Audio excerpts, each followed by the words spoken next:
Eat, Slay, Live podcast. And we are the Loxecutioners. We're going to be eating lightning and talking thunder and power bombing you right in the ear holes today. Welcome to the Eat, Slay, Live podcast. And we are the Loxecutioners. We're going to be eating lightning and talking thunder and power bombing you right in the ear holes today. A opening theme song that is so good, you need to hear it twice. Anyway, welcome to the Eat, Slay, Live Daily Grow with myself, Todd Locks, the People's Champ. I'm going to do something today that I don't think has ever been done on this show. I'm going to try to touch the microphone less than 25 times, okay? So I've already touched it twice, so we only have like 24, 23 more to go. First of all, I'd like to thank our sponsor, Full Deck Print and Design. You can see their logo back here. Get a hold of them if you need any logos, you need any marketing tools, banners, you need to get your vehicles wrapped. Of course, as I say every show, wrap your crotch rocket. Show everyone you're a slayer. As you can see here, look at that great work they do on crotch rockets. Today we have a local, oh man, touch the microphone again, drink. We have a local TikToker on here. He has millions of views, millions of likes, and he also is a Thunderdomian. He comes down to Pride Fitness, so we just want to kind of get on here and talk to him, and kind of follow his journey in the social media world. And as always, if you have any questions or anything like that, please feel free to put them down, and we will talk about them. So here he is, Nick Vogel. What's up, Nick? How's it going, brother? Good. How are you? I am very good. My biggest listener on the show happens to be your father-in-law, who happens to be my best friend. And I said, he goes, been waiting on this one. So nice. The way I first met Nick is my best friend, Justin Brown. He was an original in the yard, the first 9 of us. He brought his daughter, Jera, who I think was probably in 8th grade or a freshman, and drug her out to the yard all the time. And then she starts dating Nick, and she ends up dragging Nick to the Thunderdome, and that's where we met. Am I correct in all that, Nick? Is that the order, sort of? Yeah, I think that's it. You didn't meet her at Pride, right? She brought you to Pride. No, she brought me. She brought me. Yep. Wasn't sure. So We're having you on, Nick. Now, can you tell us what you do? What's your full-time job? My full-time job is I am a data scientist for a private commercial real estate company out of Houston. So I work from home full time, doing data, tech, kind of IT stuff, just basically from my desk right here. I got you. So that's what I do, 40 hours a week. And I have been for like the past 5 years for this company. We're looking at your office right now. Yeah, office, living room, dining room, kind of like a all-purpose room. Yeah, dog room, kid room. Well, the open floor plan it's in right now, Nick. I'm not sure. Right. If you touch the microphone. Drink. So first of all, I was going through your TikToks, and I was going to try to get to the very first one that you ever made. I got tired of scrolling. So, first of all, how did you start? What was your very first TikTok that you made? Oh man, I think the very first TikTok I made was just I don't even think I showed my face. I think it was just a video with like a little trending sound and a trending like words on the screen, just trying to be funny. Because there are so many different trends and things on TikTok. A lot of people don't show their faces. A lot of people don't talk. There are so many different ways to kind of, post and follow trends and just try to, get yourself out there. The first one, I probably didn't even put much thought into it. It was just like, I'm a huge consumer of this app. I love it. Let me just try and see, what could happen if I start posting some stuff. So for the first, a long time, I don't even think I ever talked or showed my face. So if I had a face like that, I wouldn't either. But anyway, so I'll do the comedy around here. Touch the mic. So now you have sort of a niche, and we'll get to that. It's the 20. What is it? What's the niche? The 20 number challenge. Yeah. So 20 number challenge is one of my bigger videos. When you started, was that part of it? Because like everything you said about your job, it sounds like you're a numbers guy, a data guy. So when you first started with your first few TikToks, were they doing this 20 number challenge? Yeah, not at all. Not at all. So that kind of was stemmed from another trend that I just, as a numbers guy, I was like, oh, this looks fun. People are kind of trying to play this game. I'm going to try to do it myself. But at that time, it started as like a 5 number challenge or something. And I was like, I'm just going to keep ramping this thing up. But that was way later on down the road. So I was looking the other day and I posted. So the first time I felt like I had a niche, I had posted over 400 videos to TikTok before anything like that happened. Had any of it taken off? When did you get a big hit? Now I know I was looking. I think that maybe the biggest one you had had 18 million views. Is that about right? Yeah. And that was after I started to feel like I had an audience built up and I really had like a following and I kind of had found my niche. So that was still, towards the middle to end of this current journey that I've been on. Okay. For those first 400 videos, dude, I was just, trying to follow trends, trying to be funny, just trying to show my personality, make people smile in some way. The thing I really liked about TikTok for me is I'm not a huge self promoter. So I didn't feel like I had to go on Facebook and be like, hey guys, go look at my TikToks. I just kind of would send it out into the ether and just hope that some people out there might laugh or smile or something like that. So that's what the draw was for me, is I could kind of express myself and try these things and pursue this social media thing that I always kind of wanted to do, kind of wanted to be in front of a camera and be creative in some sort of way like that. So yeah, it took 400 videos before I had anything that felt like, maybe some people are starting to follow me. I'm starting to gain some traction. And that was when, I don't know if you've heard of Wordle. It's, I call it Nerdle, but yeah. So at that time, Wordle was really just taking off. And there was a game, like a lot of my videos, most of my videos are just me using the TikTok app, and they have filters on there, and now they have games and all these things. So I was just using a letter filter, and basically I generate 5 random letters and I'm trying to make a word. And if I don't do it, then I have to try again tomorrow. So that was the first video. And as weird as it sounds, you never know what people are going to like and what's going to stick. So I saw somebody else doing that and I was like, I'll do it myself. And the first video blew up. I was like, okay, this is kind of weird. Maybe I'll do how many, what are we talking? Likes, views? How many? So for those first 400 views, and this will be a good nugget of information for people who are trying to get into it. For those first 400 videos, my average amount of views was 400. Okay. On each video. So not very many. That's a lot of times when people start posting on TikTok, they get stuck in 200, 300, 400 view jail is what they call it. And I was there for basically a full year before I saw anything. And then this first video, I think that first one, it got 10,000, 20,000, something like that. And I was like, okay, this is kind of cool. I've never really experienced this before. Well, maybe I should just lean into this and do a day 2. So I did a day 2. That got 100,000 views or something like that. And I was like, okay, this is crazy. I started getting a lot of followers. It really started taking off in that way. And I was like, well, if people want to see this, I have a decision to make. Do I keep just posting whatever I think that I want to post and put out there? Or do I take advantage of this audience that I found? There's clearly people who are enjoying these videos that I'm making. So I'll make it a thing. And that's what I ended up deciding is, I feel blessed that I've found this group of people that likes these specific videos. I'm just going to lean into it and keep making them.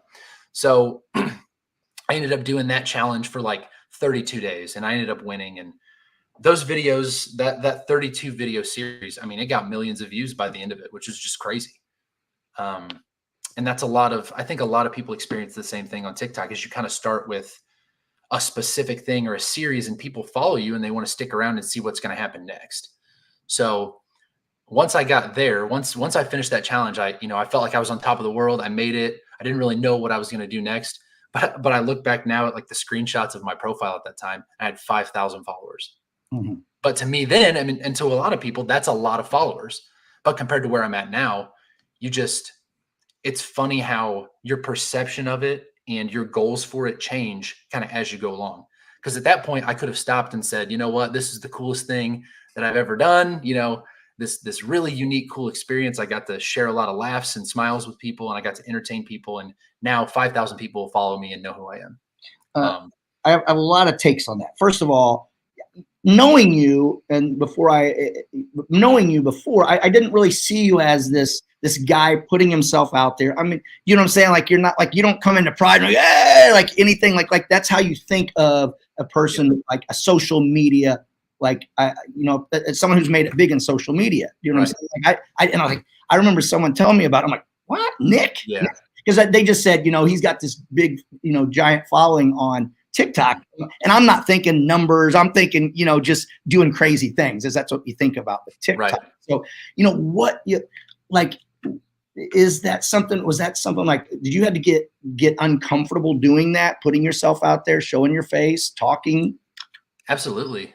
Yeah. And that's kind of what I touched on earlier is like the benefit of TikTok is I never felt like I had to, I, it was intentional that a lot of people I knew didn't really know about it because I'm a shy guy at first. I'm pretty reserved, but if Justin's still in here, and now you know me, a lot of people that I get close to and I feel comfortable with, I'm very open and very, creative, and I try to be goofy and silly and have a light, fun time. So, yeah, I mean, aside from just people finding out about it that I knew, which is just kind of a risk that I was like, this, if they find out, like, it's kind of embarrassing. You also are risking the embarrassment of the internet perceiving you in a way that could be, could hurt your feelings. And that's happened to me many times. And it gets easier as you go on. But man, I don't care what kind of content you're posting. There are going to be some trolls in the comments saying mean things. But at the end of the day, the thing that kind of got me through that is, I try to use empathy, to be honest, and try to put myself in their shoes and really think about what type of person or what someone has to be going through to take time out of their day to stop and say something negative.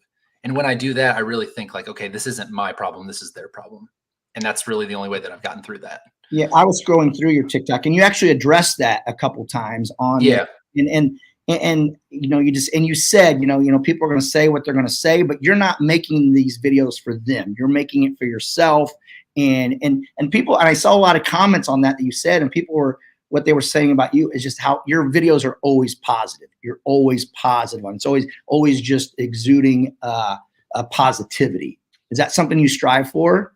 Absolutely. Yeah, absolutely. And to be honest with you, sometimes, if I will really, it will weigh heavy on me if I post something that I thought was a little bit too negative, honestly. And I'll consider taking some stuff down because I do want to be that person, and I'm not perfect, but yeah, I do strive for that. I think that's why a lot of people, my content resonates with a lot of people. I'm just really trying to have a lighthearted, fun time.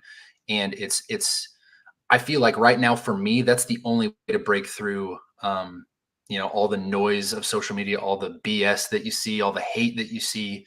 That's been my guiding light is just, a lot of times, I'll say some curse words here and there. I have an inappropriate sense of humor, but most of the time it's pretty lighthearted. I wouldn't say anything on TikTok that I wouldn't say in front of my grandma or my kids. And I didn't want anything like that to come back to haunt me down the road or anything like that. So yeah, positivity is huge for me. And I think that's really the main, cornerstone of how I've been able to build an audience is people resonate with that and want to see that with all the crap that's out there. So, now what I like, you and I talked about this when we talked about you coming on here, is some people will, first of all, do you make money off your TikToks? I do. Yep. So yeah, let me tell you real quickly how that happens. Okay. So, a lot of people on social media will do, like affiliate marketing deals. They'll do brand deals where they have to do ads, or they have to, post a link for a company. And, if someone goes and clicks your link, then you get a commission off of that and stuff like that. I really don't monetize my page in that way at all. But luckily, much like YouTube, and I think some other platforms now, TikTok now has a creativity program for creators. And essentially, if you make a video that's over a minute long, which 99% of my videos are over a minute long, if you make it over a minute long, you have a certain amount of views, a certain amount of followers, you qualify for this program, and they basically pay you a dollar amount per 1,000 qualified views that video gets. So it's just monetized on views. It's not on likes. It's not on shares. I don't have to advertise anything. I'm just getting paid behind the scenes by TikTok if a lot of people look at my video. So.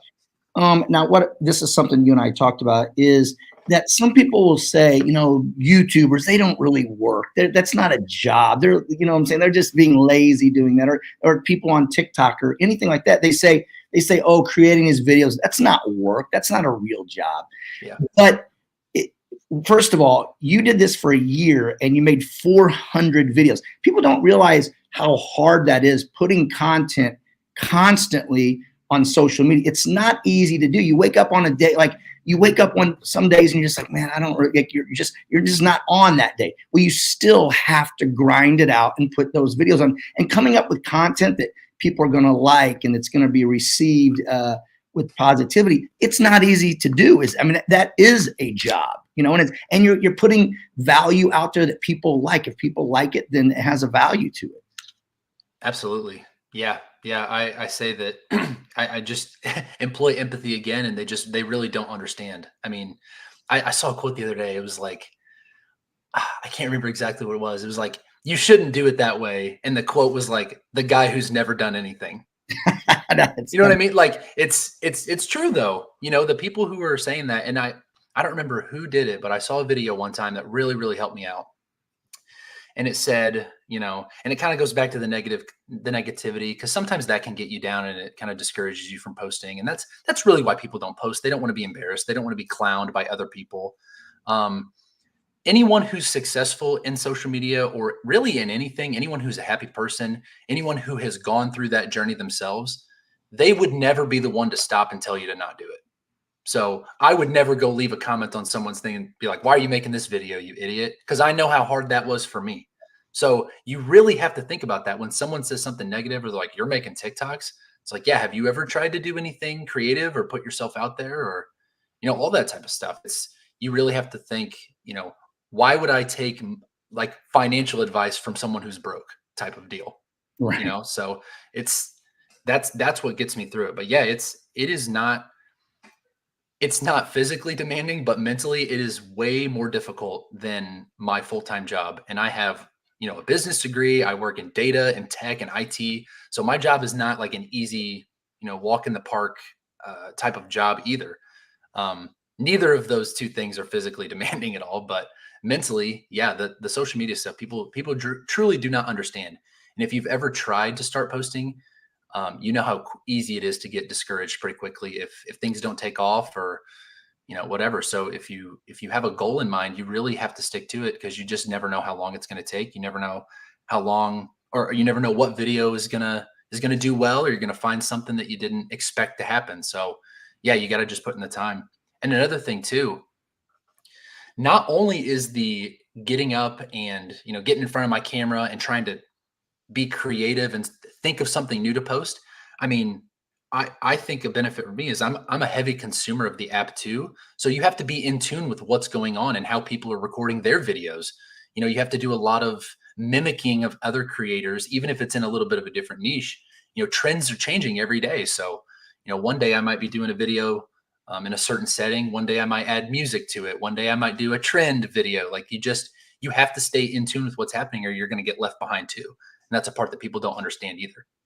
You know, and those people the people that try to, you know, hate or whatever, say things like that, they're usually they're not the people who have been successful. They're usually the unsuccessful people. I use the thing with the crabs in the bucket. Those are the people trying to pull you back down and not help you get out of the bucket.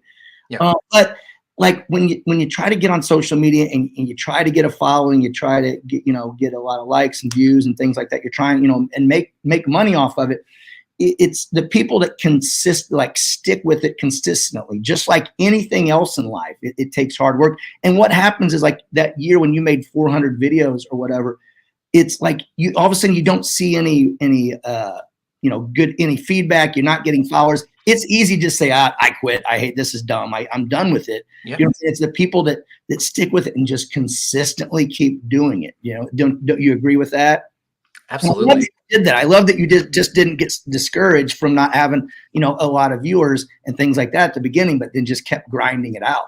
Yeah, absolutely. And to be honest with you, I think that it made the other end of it for me, you know, this side of it, I think it made it more sweet, because, you know, I as much as you can earn something, I felt like I had kind of, you know, earned it. You know, I didn't just, my first video didn't blow up and then I'm like, well, what do I do now? It was, you know, it really felt, it was a sweet experience to be able to experience, you know, any upside to what I had done.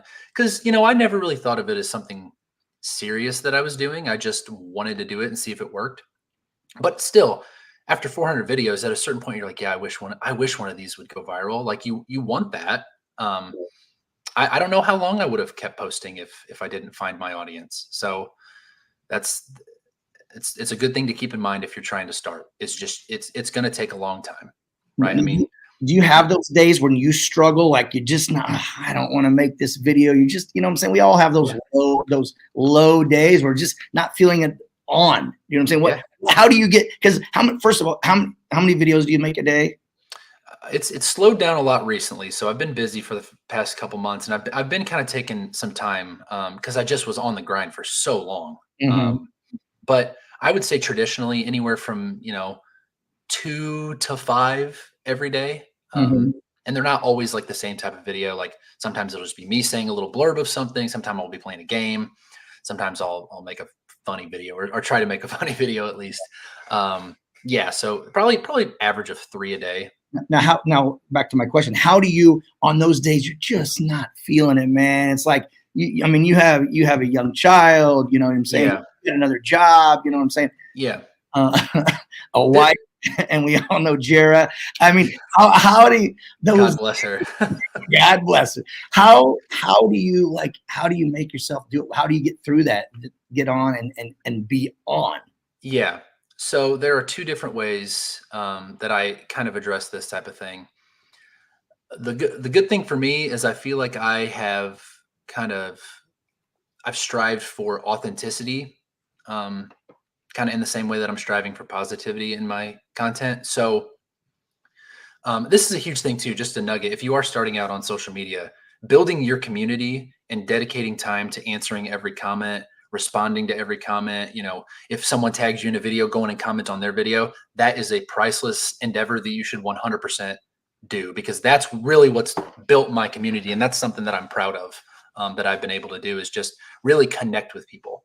So through that, the reason I say that is because through that, I have a trusting and authentic relationship with my audience. I'm not trying to portray myself as something that I'm not. I've never been, an influencer type. It's me on camera doing fun, goofy things, whatever, playing games, whatever. So that authentic relationship, it allows me sometimes to say, hey guys, I'm not feeling very good today. I might take a week off for myself, and people will say, get well, feel great, can't wait to see you back. And that really keeps me going. So that's one side of it, is I can be authentic and say, hey guys, I'm not going live this week. I'm not going live next week. I miss you guys, but I got some stuff going on. People know a little bit about my personal life. So they know that I have kids, they know I have dogs, they know I have a lot of stuff going on and a full-time job. So they're cool about that. But on the days that, I know I should be posting, it's really that I feel like I owe that audience who has provided so much to me just something that day, just something that day. And I do feel guilty sometimes if I'm not on my game, because it's like, well, how, can it really be that bad? Like, look at all this stuff that, you've got going for you. And, I do kind of have that like internal guilt if I'm like, oh, you don't feel like posting a 1-minute video like today. But again, I mean, that mental grind never stops. You're still putting yourself out there. Yeah. It's still my face, it's tough to do. And I think that authentic relationship and just what they've provided me and what I've provided to them, that mutual kind of benefit, like that pushes me forward and that inspires me. So sometimes I will take like a week where I go slower, and then I can, kind of re-strategize some things, really get appreciative again, like reflective about my journey and about my audience, and be like, you know what, I'm going to knock it out of the park this week because this is an amazing thing. And I'm going to keep taking full advantage of it and keep striving for more things and try to build that community more, touch more people. That's what gets me through it. I like that, because yesterday I did my video. I talked about a quote that I like. I said, when you're not fully committed, you're insulting the people that believe in you. And that's kind of exactly what you just said. Like, if you're not making your videos and you're not like being up there and being authentic, the people who believe in you, who are watching you, who's providing the means for you to keep doing this, is kind of insulting them. I like that. Yeah. My next question, this kind of goes with a viewer question. She says, Christine Grapple says, where do you find material ideas for your TikToks? And goes with my question, like, what's your, like me, like on my, like for my creative process for making these videos, Yeah.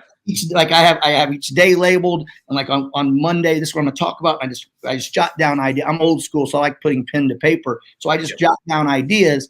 Do you have a notebook? Do you have like an app on your computer when you put ideas in? Where does your creative process come from?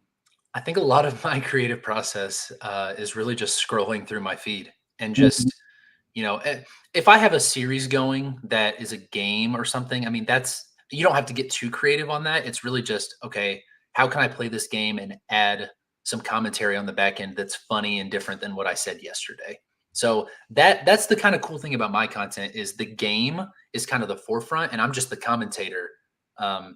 Millions of people post videos of themselves playing games, but I just add a little bit of personality. So that's part of it is just how do I think of something funny to say? And with that, like you just can't there's no notebook or anything to have on that. It's just how am I feeling today? It might come off a different way. But yeah, as far as like thinking of ideas for stuff, TikTok is so trend centric that if you just scroll through your For You page, you might see 3 videos that are essentially the same context, just a little bit different.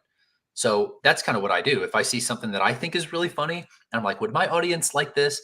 How can I adapt this concept to my niche? And how can I relate this little joke that's going on to like the 20 number challenge or something like that? So I truly use my feed as inspiration for almost everything I do. And I think that that's really helped me.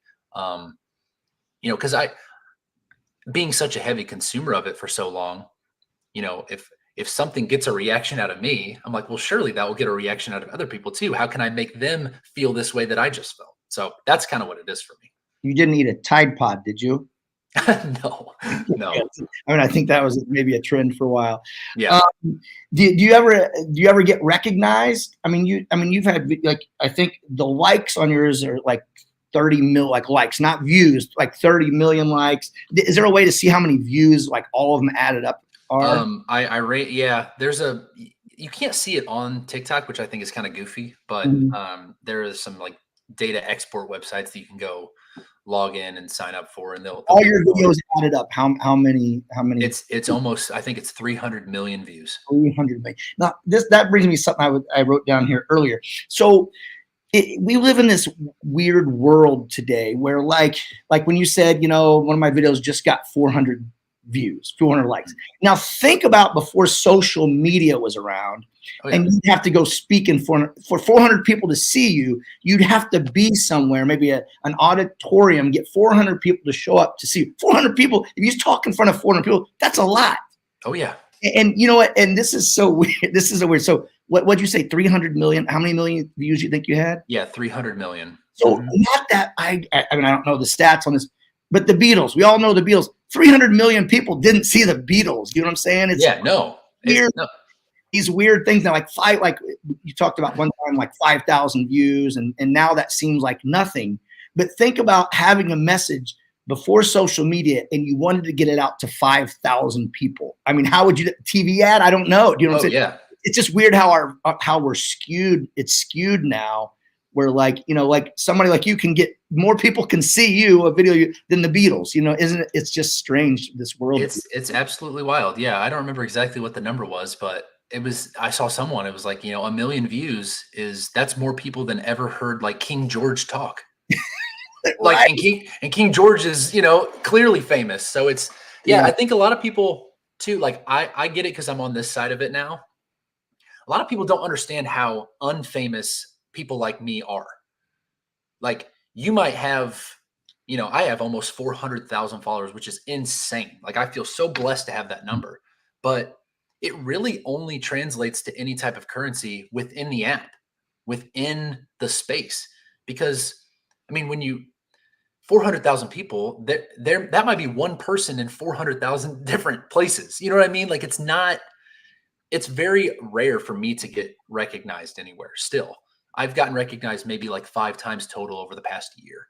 And those are really, really cool moments. And it's a weird thing to experience, but a lot of people, a lot of my followers and stuff, they see these creators as like celebrities in a way, and they tie that number to, you know, the lifestyle that they have, or you know, the certain sense of fame that they like carry with them. And I don't have that at all. I mean, I I still go to Pride every week. I have my full-time job. I play with my dogs. I play with my kids. Like, it doesn't translate to what it used to. Mhm. Um, and even within apps, if I had, this would be a completely different conversation if I had 400,000 subscribers on YouTube. Yeah. But I don't. There's just a difference between TikTok and YouTube. It's really, really interesting, that dynamic. But Don't take this the wrong way, but this is a joke. Like, the reason you probably don't get recognized is your 400,000 followers. They never come out of their mom's basement, probably. Yeah, you would have to leave your house to be able to see me in public. Then Yeah. the sun would probably burn them alive. So Yeah. Oh, 100%. now I'm gonna attempt to put your page up on here on StreamYard, and I'm not. I'm a tech idiot, but I'm gonna pull this up. I don't know if we can talk when it's up. I don't know, but I'm gonna pull up and kind of scroll through a few of the videos if that's okay with you. Yeah, that's fine. I didn't wait for you to say okay, but That's fine. Thanks.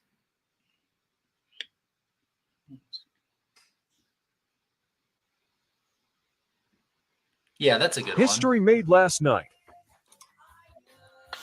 one. Oh yeah, that's a lock, right? Beautiful.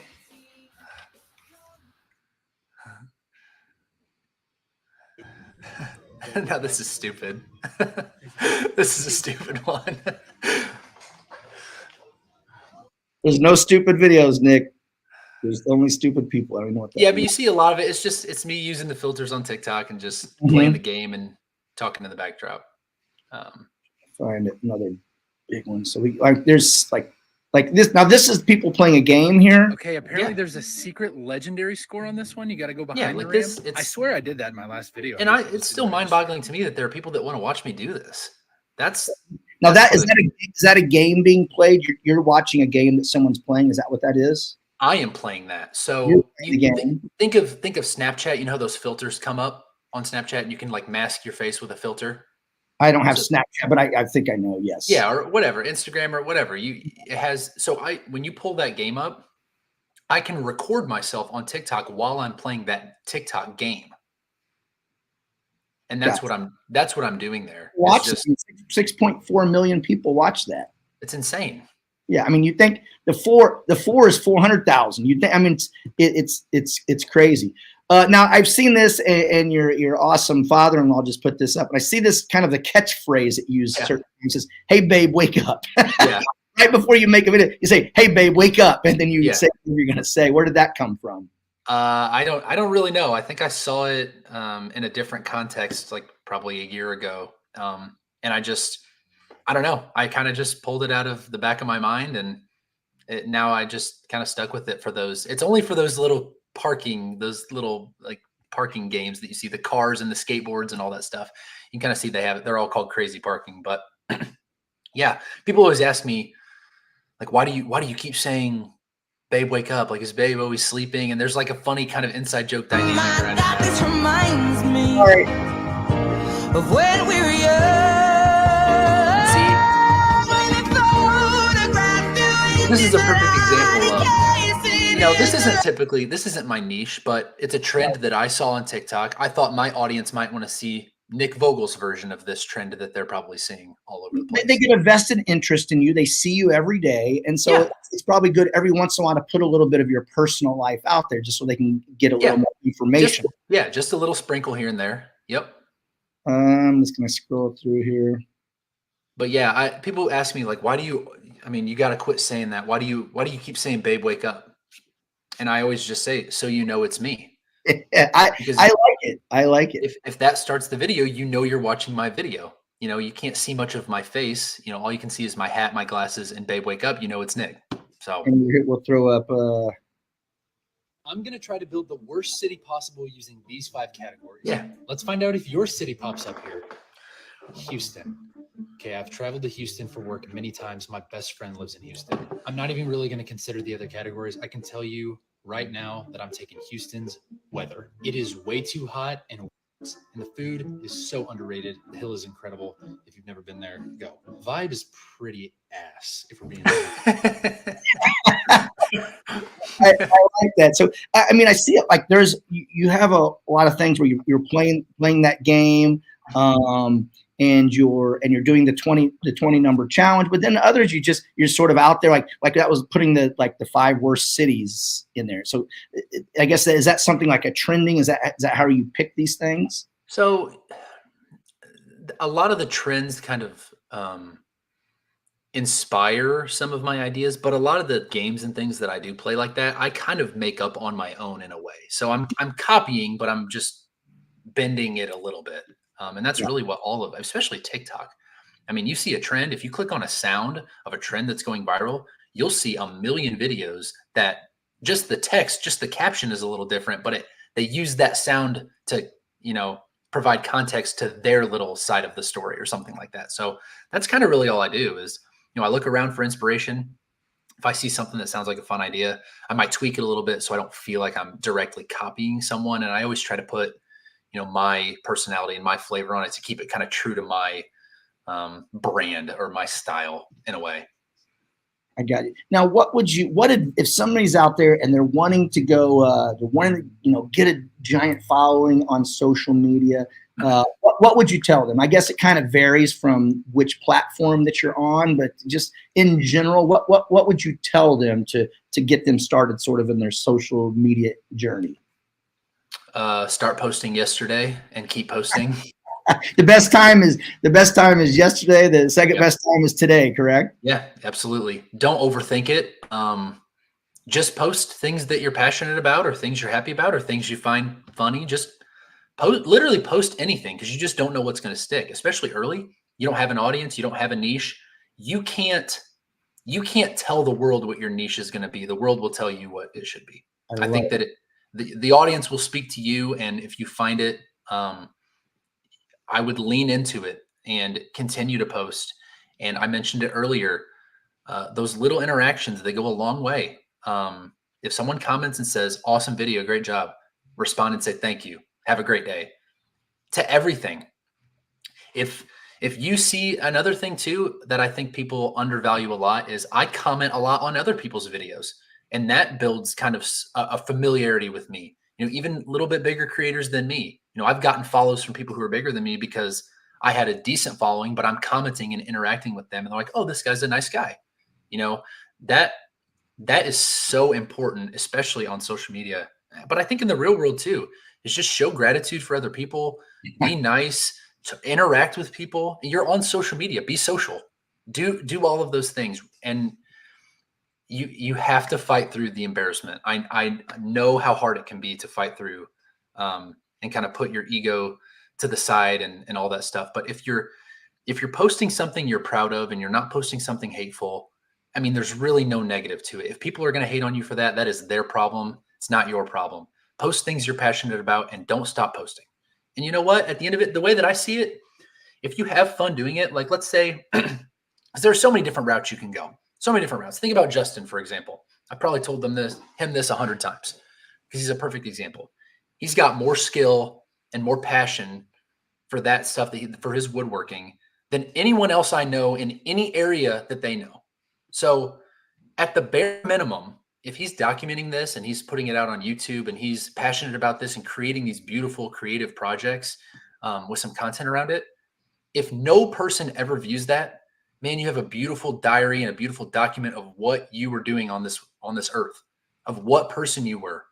That video I'm going to be able to show to my son and my grandkids when Justin might not be here anymore. And I see that, you're making your mark on the world, even if you don't know it. You're leaving behind something. So make it something you're passionate about.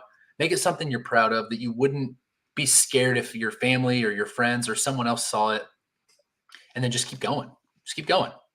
That is a great message. And I think I've had that talk with Justin. Justin is his father-in-law, my best friend, who has Brown Dog Builds, and he's trying to build, has an amazing woodworking shop and trying to build a viewership. And he's so passionate and so skillful in what he does, but it's taking him a little while to build an audience. but like you said, consistency.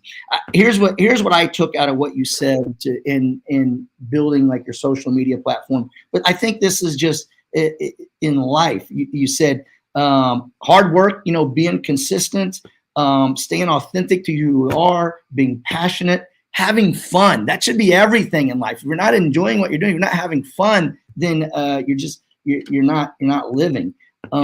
Be grateful, be grateful, have gratitude to the people that have helped you along the way, and be proud of what you do. I mean, those aren't just social media cues to help people do that. That's just life in general, Nick. I freaking love it, brother. Yeah, absolutely. 100%. I stand by it too. Both social media and life. That's how I try to live. And that's how I try to present myself, on social media. And so far it's worked okay. But it hasn't come easy. It does take a lot of time, and it takes a lot of dedication. You get humbled a lot. You have to take a step back and try to think, okay, this is not a huge deal. This is not the end of the world. Like, let's just keep going. Let's have fun. Let's be positive. So, yeah. I love it, brother. Hey, thank you very much for coming on. Seriously, I mean, I didn't really think we were going to get into an inspirational message, but it really was, and I love that, man. So, anyway, thanks again. Was there how do they follow you? Like, go to like Nick Vogel on TikTok? Yeah, you can. It's @_ Nick Vogel. @_ Nick Vogel. And that's on. Yep, if you type in, I think it's probably big enough now. If you just type in Nick Vogel on TikTok, you'll probably find me. Well, I think it was big enough. I'm just kidding. Hey, I've earned that now, Todd. I can say that. We're about to double your viewership on TikTok after this video. Sounds good. What do we got? Viewers are gonna go. It's gonna be ready for the celebrityness that's getting ready to come your way. Right. I'm gonna get recognized everywhere now. Everywhere. Or at least maybe Pride Fitness. Yeah. Maybe. Anyway, again, Nick, congratulations on your success. It seems like you've really done it the right way and for the right reasons. Anyway, you guys, thanks for listening to the Eat Slave Daily Grow. Thanks for growing with us, and slay on. Thanks, Nick. Thanks, Todd.